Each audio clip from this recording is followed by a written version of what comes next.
माझ्या शिपायांनो, सरदार मानकरांनो, सखी सेनेतील मैत्रिणींनो, सहकाऱ्यांनो, मी आज निरोप घेते तुमचा सर्वांचा आणि माझ्या या प्रिय झाशीचाही. महालक्ष्मीची मर्जी असेल तर पुन्हा कधी काळी आपल्या भेटी होतीलही. हे युद्ध यशस्वी झालं तर मी पृथ्वीचं राज्य नाकारेन आणि पुन्हा तुमच्या पायाशी येऊन पडेन इथेच या माझ्या झाशीमध्ये. तुम्ही या वेड्या मुलीला किती निष्ठेनं सोबत केलीत, किती माया ममतेनं सांभाळून घेतलं. आपण माझ्या समंजसपणाचं कौतुक केलं आणि माझ्या वेडेपणालाही आशीर्वाद दिलात. सुखाच्या दुलाईत माझी ही झाशी गुरफटून पडली असती. इंग्रजी राज्याचं हे मुलायम चांदणं माझ्या झाशीवरही बरसलं असतं.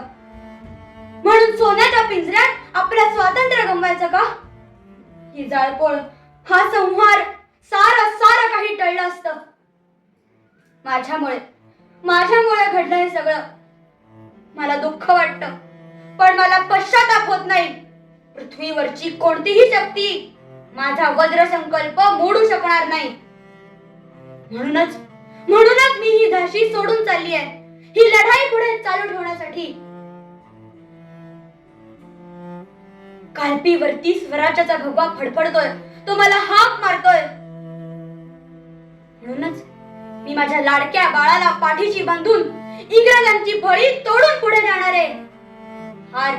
फार मोठं साहस आहे हे, पण ते मी करणार. म्हणूनच मला आशीर्वाद द्या. माझ्या सख्या सोबत्यांनो, माझ्या भावा बहिणींनो, मी नमस्कार करते. उद्ध्वस्त झालेल्या मंदिरात पूजे वाचून, फुलान वाचून वनवासी झालेल्या माझ्या परम पावन महालक्ष्मीला मी नमस्कार करते. मला आशीर्वाद द्या, मला आशीर्वाद द्या. हर